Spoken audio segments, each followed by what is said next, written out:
A 1-0 defeat at West Brom left Reading peering over their shoulder into a relegation battle that arguably isn't really of Veljko Paunovic's making. Welcome to episode 282 of the Tilehurst End podcast. I'm your host, Marc Mayer, and joining me this week to talk about that defeat of the Hawthorns is Ben Thomas. How's it going, mate? Yeah, all right. I mean, the only positive I can use at the moment is that the Christmas tree's up, which is good. Apart from that, plodding along really. Good to be back on again. So, let's get into it. Yeah, it is. It's definitely Christmas is the positive at the moment. You know, the cricket's going really well. The Formula One was nice and straightforward yesterday. No arguments about that.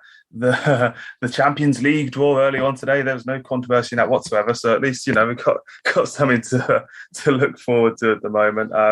And yeah, obviously Reading in an interesting situation at the moment, to say the least. We'll get into that in just a second. First of all, as always, big thanks to our sponsors, ZCZ Films, and our Patreon subscribers, pushing us through towards 2022. And let's get on into the recap then and talk about that defeat at West Brom. Come rain or shine, it's time to relive the latest match action with the recap. This podcast is sponsored by ZCZ Films, Reading's oldest ultras. Well, then we'll start with the starting lineup. Seems a pretty sensible thing to do, Ben. We came into this game, as ever, with an injury crisis that's left the likes of McIntyre, Renamotta, Mate, Zhao, etc. all out. And there's countless names I've forgotten off that list. Particular to this game, we lost Andy Yiadom and John Swift in the days leading up to it. Swift with a hamstring injury that I kind of have a sneaking suspicion that it's more of a precaution. They left him out of this one to keep him safe for the Luton game. That was probably more important. And obviously you don't want to see him injured for it's a hamstring injury. You don't want to risk that too much, particularly with a player like Swift, who's had that problem before. So what it meant was that Reading had Till Ashcroft, the very young right back, as the right midfielder at West Brom. And Liam Moore came back into the defence. Tom Holmes moved out to the right-hand side with Liam Moore in a kind of 4-4-1-1. Dejan Tetek also came in because Danny Drinkwater wasn't available. So he started at centre mid with Josh Lauren. Carroll up front with Halilovic behind him, which, I mean, let's put this into perspective, Ben, because that's the changes that Reading had to make, and they had to bring in Ashcroft and Tetek.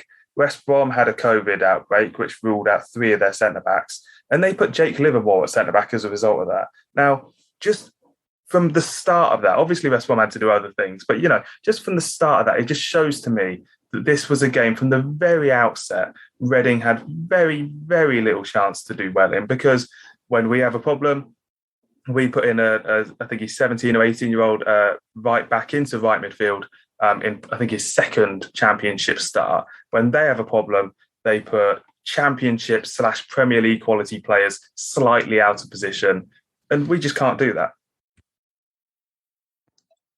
Yeah, I mean, this is where we are, isn't it? It's it was quite sobering, really, pre-match to see 2, if not 3 of our kind of better performers this season out of the picture altogether. As you say, Swift hopefully is a precaution, but the other 2, who knows really? And I think this is where it becomes very, very difficult, and we've come back to it time and again, but we just don't know where we're at as a football side, as a football team. Yeah, obviously results at the moment are not good. 2 points off the bottom 3 at the moment. That's the reality of the situation. But we've fallen so far down the pecking order over the last few years that we can't compete with these clubs now. And you're right. Would I want Livermore in the team at the moment? Maybe. He's another body that's fit and healthy and is able to play and is experienced. But we just don't have that. And when we get players back, like Paunovic said after the game, we get Aziz back, and he rolls his ankle, he's injured again, and it's very, very difficult. And I looked at the bench and I thought, well, okay, so Yiadom's out. Maybe we could bring in Aruna. Maybe Bristow could do a job. But they're clearly not up to speed in terms of match sharpness and fitness as well. It becomes very, very difficult to judge this team, and it's something that is a theme with Reading fans at the moment. It's become very kind of 50-50 on where we are. It's either doom or gloom, or there's optimism, moving forward. But for me as a fan looking at that, and I'm sure you guys going up to the game on Saturday, it becomes very, very difficult to anticipate any sort of positive result out of the game with those three players out. All credit to the players that have come in and done a job. But in my opinion, you'd probably want to see Dan and Holmes in the middle there, probably leave Liam Moore out altogether. Ashcroft probably, is a game too far for him. Although he did well earlier in the season, he's not really been kind of in and around the squad too much in terms of sub appearances and things, and it becomes distorted really. Sort of the 4-4-1-1 that we had, just was not going to yield any positive result for us on the day. All the reports, West Brom fans say that we were the worst team that they'd seen. Don't know if that's true or not. I don't know if that's them being overreactionary or whatever, but we are in a difficult situation right now, and we'll talk about it later on. But the two games coming up against Luton and Peterborough are absolutely massive for this football club, and I'm hoping that at least one of those injured players, out of the three that missed the West Brom game, come back in. But yeah, it's very, very difficult, and I think, as I said, very, very sobering to kind of look at where we are currently, based on teams that maybe sort of 3-4 years ago we were able to compete with up the top end of the table.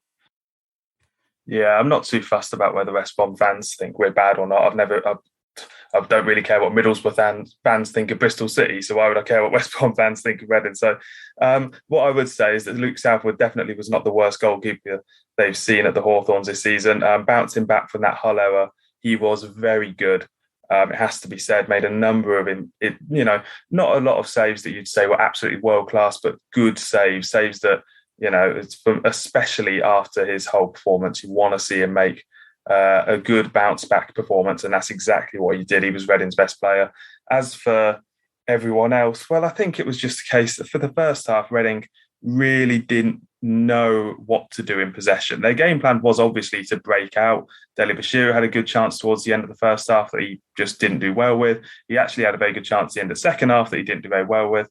And otherwise, when Reading weren't hitting it along to Cowell and kind of moving off him, and Halilovic playing balls in behind, which only happened a few occasions, but they just didn't know what to do in possession. And as a result, they lost the ball in bad positions too often. There were errors from Moore and Holmes quite commonly. Both of them weren't great for the goal. And Reading going in at goalless at half-time was a bit of a blessing. But second half, Reading actually did play better.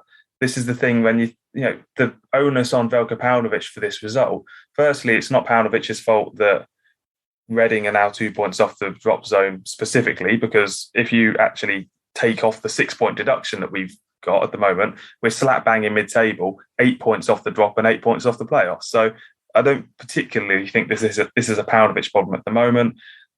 How he turned out the team in the second half, it was better. Again, creating chances was difficult, but you've got Ashcroft as your right winger. Hoylett came off the bench and he hasn't played in ages, wasn't quite fully there. Puskas came off the bench, actually played all right. Really nice flick for that Dele Bashiru chance that I mentioned.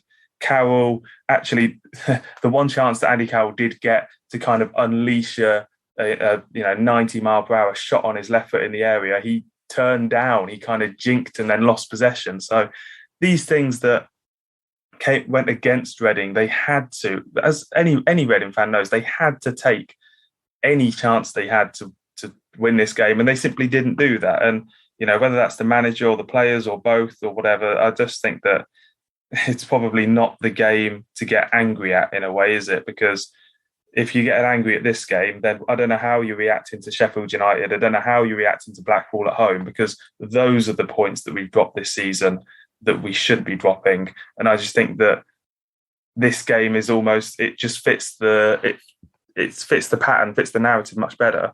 Those games are the ones that actually will the ones we'll look back later in the season and think, "What? How on earth did we lose to Sheffield United and Blackpool at home?" Yeah, for sure. And I'm not going to criticise Paunovic here. So if people are listening and they're hoping for that, that's not going to happen. People that know me, that I'm very much pro Paunovic and what he's able to do and what he's currently trying to do with very limited resources. My main concern looking at that team is that if we don't get some of these players the more creative players back fit and fire on all cylinders, and Swift does go in January, what happens then? Because, all right, this was someone mentioned on Twitter that this was a dress rehearsal for not having Swift in January, and they are absolutely right, because the creativity, even Swift on a bad day, I take over a lot of the other players we've got at the moment, because he does tend to make things happen out of nothing. You look at last week, we weren't brilliant going forward, but we created more than we did against West Brom on Saturday, against Hull on the Saturday the previous game. But he was looking to get forward and kind of drive into the box, and I just think, if this is what our reality is going to be sort of post-January, it's going to be very, very tricky. Hoylett coming back was a massive positive, for me personally, because I love him, but also I think he's a good player, and he does a lot for this team that goes unnoticed. Again, we can just keep talking about it, Mark, can't we? About the injuries. There's no Ejaria, there's no, Hoylett's not been around. There's no Mate, there's no Jow, so on and so on and so on. But this is the confines that he's working in. And you're right about the substitutions and trying to mix it up earlier, because that's one of the many bizarre criticisms that people have levelled at Paunovic about is lack of subs and changing it up. But as we said off air, he did change it up. And he did bring Puskas on early. He did bring Hoylett on sort of a few minutes before that to give him sort of, 20 minutes or so to try and make a difference. I just looking at these next block of games, I'm just thinking we have to get 6 points out of these next games to really help us out. And I think, the fact where we are in the league, you're absolutely spot on when you say that it's not anything to do with Paunovic particularly, and it's not the situation that he's made. But when you have so many issues, you've got to try and find some solutions and get the team working. Now, it could be argued that he's not done that, but when you set up on Thursday, as he probably did, with those three players, as we're led to believe, in the team, and then they're out come Friday, what do you do in that short space of time? I don't understand how anyone is supposed to work in those those conditions, really. And I think we can continue to blame managers in the same way that we've done with Stam, Clement, Gomez, Bowen, and now Paunovic. But at some point, those players have got to step up and take the lead and do what they need to do. And at the moment, for me, particularly in some of the home games that we've had where we've dropped points, that hasn't been the case. I'm not particularly disappointed with the West Brom game, because, as I said, for the first time, I think I had a tip to lose, which shows my naivety, I guess, because we've lost a lot more games than I've bet against us. But it really is vital that we get some points on the board in the next group of games, and we've said it sort of on the group chat and various things as well. But we have to be looking at these games, this block of games, and going, we need to get these points on the board, and particularly the home games. Big crowd against Luton, hopefully on Saturday. Need to get 3 points. There's no other way around it. By hook or by crook, we have to win that game. Hoping that another week's rest will get a few more players back and we can push on from there. But yeah, there's a lot of things to be solved and moving forward. But I do, again, have a tremendous amount of sympathy for what Paunovic is currently dealing with. And the players, to some extent, they'll be eager to get out and play, but you keep picking up these injuries and they can't do that. Yeah, I think that's a fair point, really. My final point is that on the topic of a dress rehearsal without John Swift, I think basically it's quite clear that with Carroll up front, players like Deli Bashiru, potentially Mate, etc., the way that we were so bad in possession in the first half and didn't know how to get out. And actually, I would actually bring up Josh Lawrence, who I thought had a really good game in possession. For the majority of the match, I think he actually did bring Reading out of some really difficult scenarios as best he could against some really good Championship players like Alex Mowatt and stuff. They're good players. It's hard to play against them at this level. If Swift goes, and obviously, hopefully, Carroll stays into the end of the season, Reading are just going to have to, I think, bite the bullet and be a bit of a long ball hoof team and just play off that and have Hoylett and Mate, if possible, and Jow moving off of that and make something work, because obviously trying a halfway house isn't going to work for Reading this season, I don't think, and that's probably what Paunovic found in the first half against West Brom. We'll hear from the manager now, his post-match comments, and then we'll go into the mailbag and hear from you guys. I think first half we didn't play well. I think we defended too much. We conceded too much.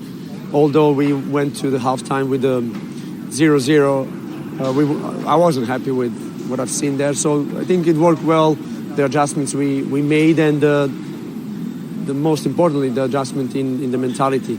And I think when we went out with much more urgency, with much more courage, we created more chances and we dominated more. Although this team, West Brom, is a good team, that they also have their qualities. But it was I think second half was a good matchup.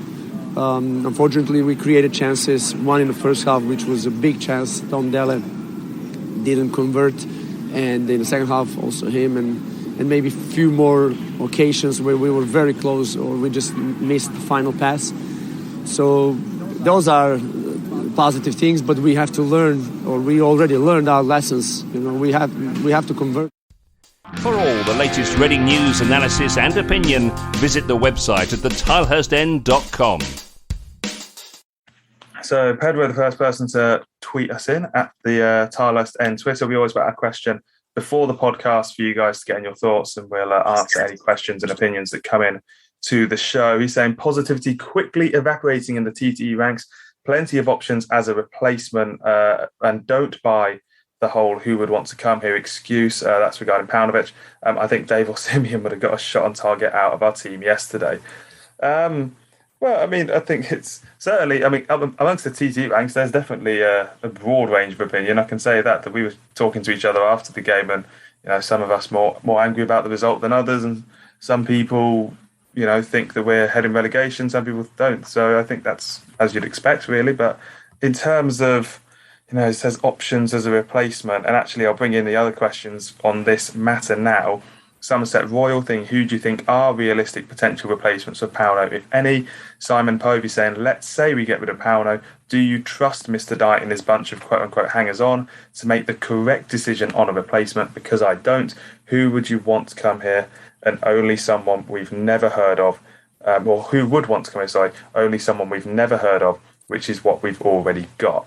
I must admit, I kind of disagree with the tone of some of those questions, because I do think that, for reasons we've just gone through, I think that kind of slating Paunovic at the moment probably isn't really a fair cop. But in terms of replacements, Ben, I just don't think. I mean, Simon is right to an effect, isn't he? Saying if Paunovic was to go, we wouldn't get. People say it, probably not now, but in the day, people would say, "Oh, Chris Hughton," or like an established championship manager that we've all heard of. Well, we've literally never signed an established championship manager since Nigel Adkins, and that was when we were in the Premier League. So I'm not, or Steve Clark maybe, but we just don't get those guys, do we?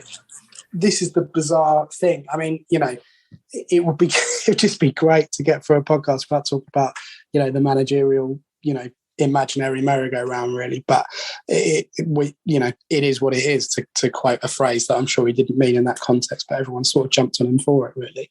I think I don't buy the whole, well, no one would want to come in. I think there are a lot of managers that would want to do it, because if you're if you're getting rid of a manager mid-season with a team that's had a point deduction, is low on confidence, and is not doing particularly well in the league, I think there's no better opportunity to push yourself as a manager. So I think there will be a lot of managers, both in work and out of work, that would be very, very interested in the job for various reasons. I don't see the board getting rid of him at this stage. I think the only time would be when they really consider making a change would be if they got really desperate around February, March time, and results haven't picked up, and we're sort of getting, cut adrift in the relegation zone. I just don't see him leaving at this stage. And my honest answer to those people that constantly criticise and go, I want this manager, I want that manager, we're not going to get, as you said, those established managers. We've never had them. The last 5 managers we had were not kind of established championship managers, because those have gone on to bigger and better things and are at clubs that are stable and are doing well and have a clearly laid out plan in front of them. Our objective now has got to be to stay in this league. We're not going to make playoffs. We'd be lucky to get mid-table at this rate. I'm not going to feed into that kind of positivity evaporating, because I'm still positive that we will stay in this league and we'll start to win games. But with Paunovic, bring 3-4 of those players back that are injured and stick them in and around the team regularly. And if we're still not winning games, get rid of them. That is honestly my point, because you, as I said earlier, you cannot be in a situation where you're setting up a team to play on a Saturday and then 3 of those players suddenly become injured. You can't judge anyone on that. You really can't. If we had more of those players back and he wasn't doing well, yeah, for sure, I'd probably be the first one to say get rid of him. But the players have got to take some responsibility here, and it's wrong to scapegoat the manager as it is, in the same way it's wrong to scapegoat 1 or 2 players in the team that fans have done. And it is difficult to balance kind of the expectations of the fan base with where we're actually at. We are a mid to lower championship team. We have been for sort of 3 or 4 seasons. And the sooner people accept that and stop going about, I want this manager, I want that manager. I mean, people were talking about Dean Smith. I mean, do you honestly think Dean Smith would have looked at Reading and gone, that's a good job? He wouldn't have done that, because he's looking to stay in the Premier League, and that's fair enough. But there are a lot of other managers around that, if the board did decide to remove Paunovic, and again, I will reiterate, I don't want that to happen, there's going to be a bunch of managers that would like to take the job and would be potentially quite good at it. But we can't keep removing managers for the failings of the players on the pitch. He cannot, and he's not been able to work with a decent squad of players for a long period of time. Now, you could argue last year that when we were in a good position, that was the case. That's a mentality thing. And I don't think that necessarily comes from the manager. I think that comes from the core players that we had last year, that was, supposed to be the kind of experienced heads and kind of drive that into the younger players that were coming through. And that's why we fell away. Confidence was shot, and that was that. And I would have been very surprised if any manager would have got it back at that point. So, it is a situation that is difficult, and we all go through peaks and troughs of being really positive and really negative. But I think most people would look at that, and I hope would look at that and go, this is the situation we're at. We've got a lot of players out. It's been very, very difficult to get anything going within the team and kind of get some good results going, because the championship is so competitive, but also because we're not really at that level at the moment. And I don't think blaming Paunovic or constantly going on about which manager we should get or shouldn't get is productive. It's just my take on it. I think there are players that have kind of collectively not lived up to their responsibilities, but it's not relevant to keep kind of getting rid of managers and keep chopping and changing, because the players are still going to be there. We've still got a bunch of players that are going to be out of contract at the end of the year that might well be looking to, already to think about what they're going to do sort of next season. So all of these issues that he's dealt with, and he's tried to put a brave front on it, but it's difficult. And I hope that he is able to come through the other side of it, and we can move on and stay in this league for this season, and then see where we're at the start of next year. It is. We can talk about this all day, can we? It's very, very difficult. I think there are a bunch of managers that would be interested in taking the job, but I don't see him losing his job anytime soon. And I hope I'm right on the last point. Well, I think it is an interesting debate to have, isn't it? I mean, for example, it's kind of 6 one, half dozen the other in a sense, because take Liam Moore, for example, who we don't need to go into talking about why he's been, X, Y, or Z this season, because I think everyone's pretty much on the same page with Liam Moore. Luke RFC asking why we're so bad. I paraphrase that. Frisky Cartel saying, is it time to start cloning Andy Carroll? And the kind of implication is that Andy Carroll's our best player. And you look at that team and it's like, well, yeah, obviously, because how many other players in that team have gotten even near to the success that Andy Carroll's had, let alone the fact that he's, obviously Andy Carroll, how old is he now? He's like 32 even. So yeah, it's not even that old really. But he's a player that Reading have got at the moment, and that Paunovic has to get the best out of him. And that's fair enough. That's what he's trying to do, I'm sure. And, we can debate about what Paunovic is doing and how well he's doing that. Look at Liam Moore, for example. He's a player that probably shouldn't be starting for Reading at the moment, given his form. And he's been taken off twice by Paunovic. He's made that decision to take him off. Now, you can say on the one hand that why is Paunovic starting him? Well, Paunovic is probably starting him on the weekend because if he doesn't, he's got Holmes at centre-back and Ashcroft at right-back and then an unfit Junior Hoylett at right-mid. And his captain's on the bench behind him, one of the most experienced Championship defenders that's in the league this year. And that just, as a manager, that's such a hard... I can just feel why that would be such a hard decision to make, because you're not taking him out to put McIntyre next to Dan or Holmes next to Dan with Yiadom. You're taking him out so that your absolute rookie right back can play. And these are decisions that, if Paunovic does want to make them and it doesn't work, then I'd say fair enough. But I can also understand why he doesn't want to make that decision because, Moore's not playing well. But ultimately, when you look at the bench, you've kind of got Araruna, he's not going to play, is he? Camera, Bristow, Osorio. These are players that, if you really want to take out, he's taken out Puskas earlier in the season for Clark and it worked because he knew that he had to give Puskas as much time as he did. Because if you take Puskas out after 2 games for your 18-year-old, then what is the point of having these senior players? At some point, these players have to do, they've got to either sink or swim, really. And at the moment, we're having to kind of just keep going along with them because there's not really much alternative. Well, I mean, there's a couple of points on that. I mean, obviously, whether we agree that Carroll's the best player or not at the moment is kind of irrelevant because he is a household name in the same way that, we've been able to sign Drinkwater and Dan in this last sort of window just gone or whatever. And that, in the case of Carroll, let's just take him in isolation. He's not come here for the money. He's not come here for the glamour. He's not come here because he knows he's going to win a trophy or medals or whatever. He's obviously seen something in the team and the manager, because it's not just going to be the boardroom that are going, come to Reading and do this and do that. And it's the same with Drinkwater. I'm sure we would have had other options. Same with Dan as well. So there must be something in the manager that is able to ignite these players first of all to come through the door and then play.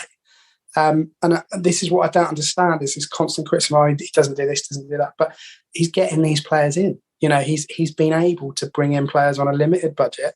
Most of them have been either short-term deals or loans. They're obviously seeing something in him that they want to play for him. And that's kind of the biggest frustration here is that people just looking at Carroll go, he's turned up, but they don't look at the background to get him here in the first place. The other thing about Liam Moore is that you're absolutely right, Mark. He's a player that on his day is top-end Championship level, maybe, and I say this with a pinch of salt, maybe even sort of lower-end Premier League, but he's played his best football when he's not been a captain. And Liam Moore as the player and Liam Moore as a captain, for me, are two different things altogether. He looks best when he plays with someone who is experienced next to him in that central defence position. For me, 100%. Okay, and people always go, "What would you do as the Reading manager?" I'd take the captaincy off him. I wouldn't drop him. I'd take the captaincy off him and let him play and just go, right, you concentrate on your game, you concentrate on your area of the pitch and do that. Give the captaincy to someone else. Give it to Dan, give it to Loren, I don't know, whoever, doesn't matter. I'll just take it off him. We had the same thing with other players over the last few years where they've been captain, they've not been great at doing that, and their form has suffered. Liam Moore is in a rut. That's obvious to anyone. He is not playing to his full capacity, maybe even 50%. And I get tired of people blaming him for all of the problems that are at the club. Oh, it's his ego. He's got all these managers sacked. He hasn't, but there is obviously something within him that means that being a captain and playing are very, very difficult for him to do. And that doesn't mean that he's a terrible player. He's great in this division. So for me, and you bring up the fact that he's taken him off, yeah. But the stuff that you saw, Mark, on Saturday and the way that people react to him is completely unacceptable. It's counterproductive as a fan base. It's not going to strengthen any bonds. And it's not going to make Liam Moore to go, oh, yeah, I really want to play again on Saturday for these guys who are booing me as I'm coming off. It's ridiculous. Absolutely ridiculous. And I've never, ever been a fan of booing any of our players because it's just nonsense. Absolute nonsense. So there are things within the club that need to be looked at. But a fit, concentrating Liam Moore is arguably one of the better players in that position in this division, and I just think some sensibility needs to be applied here in terms of potentially taking that off him and just saying that you just concentrate on your game. Just think about what you need to do. Don't worry about anybody else and go from there. And I can guarantee that his performances will improve as a result of that. Well, I mean, personally, I think that January, it's not going to happen because no one's going to offer it. But ultimately, I think if there's the option for him to leave in January, I think that would be best for all parties, because it's not, as you're absolutely right, it's not working. I don't particularly think that taking the captaincy off him will change personally, or will change him, is my opinion. But yeah, I just think that ultimately we're looking at a situation where his time at Reading should really come to an end if possible for all parties in January, but I don't think it will, because he's on a good wage, and that's not his fault. He's on a good wage, and therefore finding another club to pay that wage will be very, very difficult. But these things are going to rumble on. We've got a few weeks before January kicks off yet, so we'll have a bit of more of a January preview coming up. Not that I'm particularly expecting Reading to do very much, mind. So let's get into Newsbites then and talk about what's been going on around the club this week. You're listening to the Tilehurst End podcast by Reading fans for Reading fans. Let's start with the under-23s, who kicked off about 8 minutes ago as we record this. So they're playing Charlton. To go onto the Tilehurst website and the social media to find out what's been going on with them once you've listened to this and the game has presumably ended. The under-18s, they're into the FA Youth Cup next round. They beat Bromley 3-1 away from home. Quite a good run from Bromley, to be fair to get. I think it's the second round or third round we played them in. So the under-18s will find out their opponents soon. They got, I think it's 15th of January they're playing the next round. They're on their Christmas break now, so they're not in action again in 2021. And the women's team left them last, because what a fantastic result this was. Chelsea at home in the WSL on Sky on Saturday, well, morning is when it started, and they won 1-0 with an early Deanne Ross goal. Nice little 1-2 with Harries and a good finish, and then just held on from there, really. Chelsea had 34 shots, only 5 of which were on target. Chelsea certainly complained a fair bit after the game. They were unhappy that they'd been having to play lots of games because they're in the Champions League and such. Obviously, the FA Cup final they played the weekend before. So they'd been in action a fair bit. Reading, however, and I saw this described in the Sunday Times as Reading bizarrely having a complaint of their own. And I was like, no, this is totally justified, that Reading said that they hadn't played in 20 days. They hadn't played going into this game, which is itself, and I believe this is legitimately, that's not helpful. It's not helpful to play once every 20 days, isn't it? Yeah, that's not good. So I don't understand why that's described as bizarrely, but there we go. So fantastic. I mean, they were result, brilliant on that night.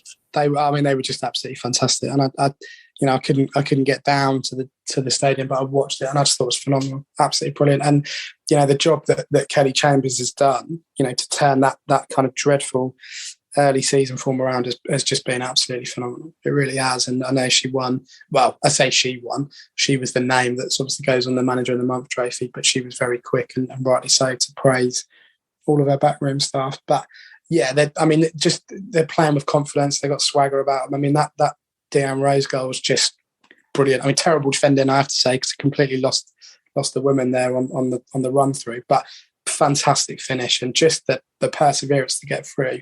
As you say, 34 shots to weather that. They're not playing a terrible team. So really, really pleased for them, and I hope that this will kind of start to boost attendances a little bit and really kind of shine a light on the fantastic job that they've been doing for a long time. Not just this result, but for a long time. So I hope that this is a bit of a catalyst for the women's team and for Kelly and everyone involved with it, because they deserve it. And hopefully they can really push up the league and ruffle a few more feathers this season. Yeah, definitely. I mean, they're 8th now. The 4 wins and 1 draw in their last 5 games in the WSL. That's off the back of 4 defeats to start the season. So, I mean, if you look at the table, they're only 4 points off a third, which realistically is the best. I mean, third would be amazing for Reading, but obviously second and first just ain't going to happen, because Arsenal and Chelsea are that much further above the entire league, basically. They've got Man City away on Sunday after playing Lewis in the Cup in midweek. So, yeah, I just think it's nice to see the women's team kind of had that, the Farrah Williams kind of, like that sort of team did do very well. Not so much last season, but a couple of years ago they did get, good finishes in the league and everything like that. And having, not having those players anymore, it has basically been a transition, from what I can tell, into a new team with the likes of Harris, Ross up front.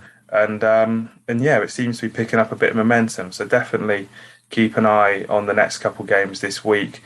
Hopefully we'll have reports for them on the Tilehurst End. And yeah, absolutely. And getting a few games down the select car leasing in the next few weeks, hopefully as well.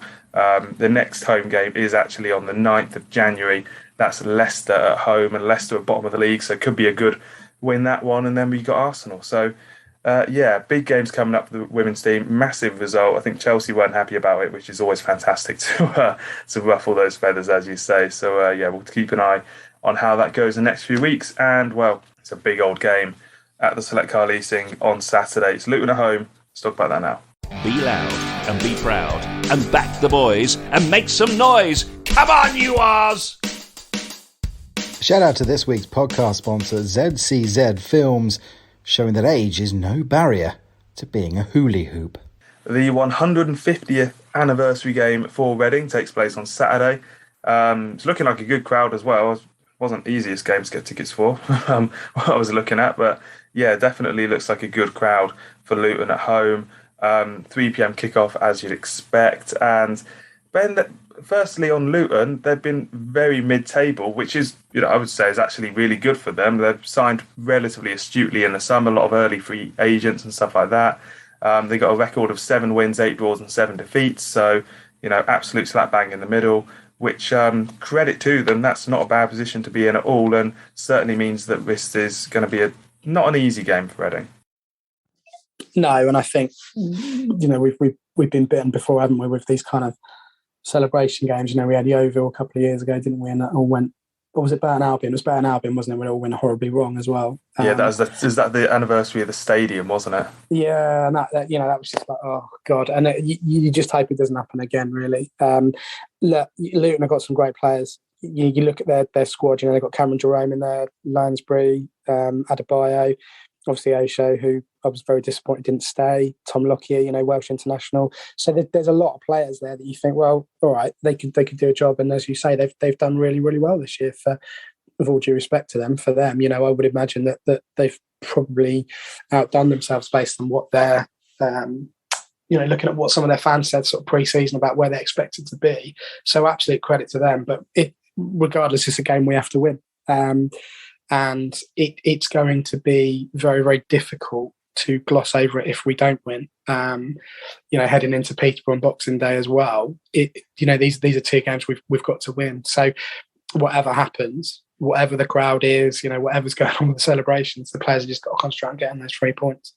It doesn't need to be a spectacle. It doesn't need to be showy or anything else. Although quite what we're expecting when I'm saying that, I don't know with Reading, but we just have to win the game.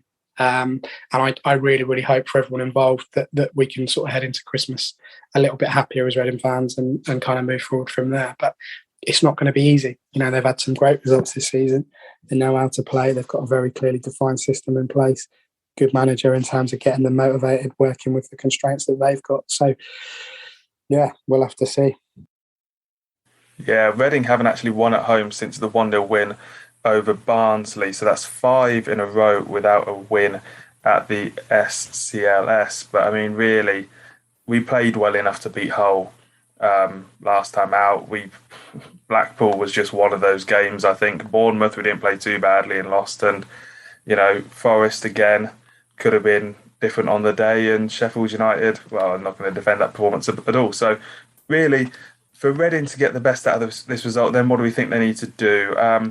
Personally, I think just get more out of Andy Carroll is the first place to start. Obviously, if we've got Swift and people back, that's a great position to start as well. But really, I just think the lesson that I got from the West Brom game was don't be afraid to actually use your big man up front and actually work off him and get players near him and use that. When we had Puskas up front alongside him in the second half, there were quite a number of times where Carroll made the good flick on and Puskas didn't see it, or Puskas made the good run and Carroll didn't see it.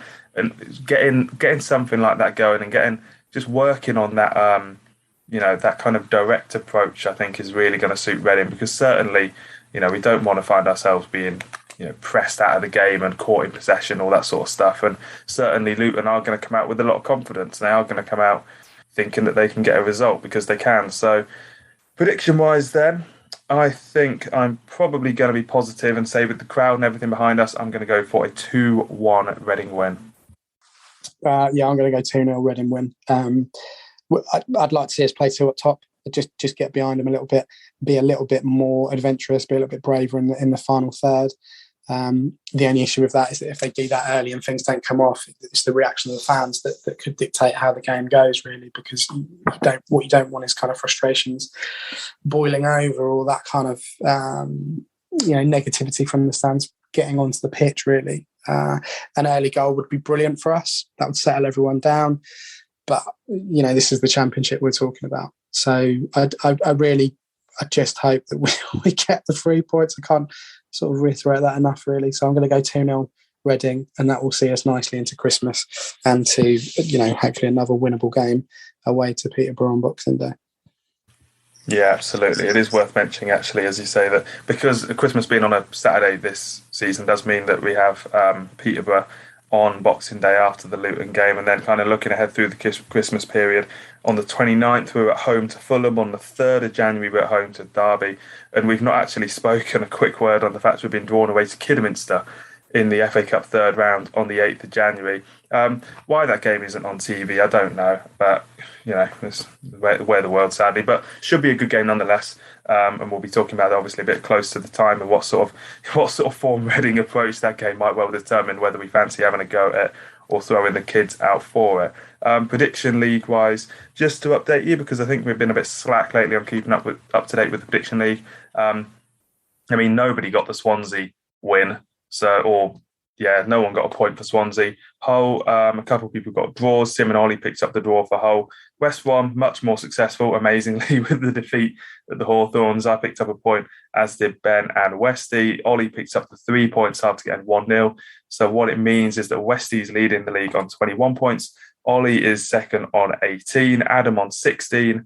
And then a bit of a gap, actually, kind of dropping down to Handbags on 10. Ben, you're on 8. And then myself and Sim dragging up behind on 7 points. So we've got a lot of work to do. The bottom of the table is where it's at, isn't it? That's kind of a league in itself now, really. What am I on? 8 and you're on 7 and 7 with Sim, is that right? Yeah. To be fair, I did mention that I did take a 6-point deduction for overspending on the podcast, for spending too much money on prediction league bookie analysis and betting and data. I've got a massive team behind me that's cost me some points, so maybe that I can use that to explain away my poorness.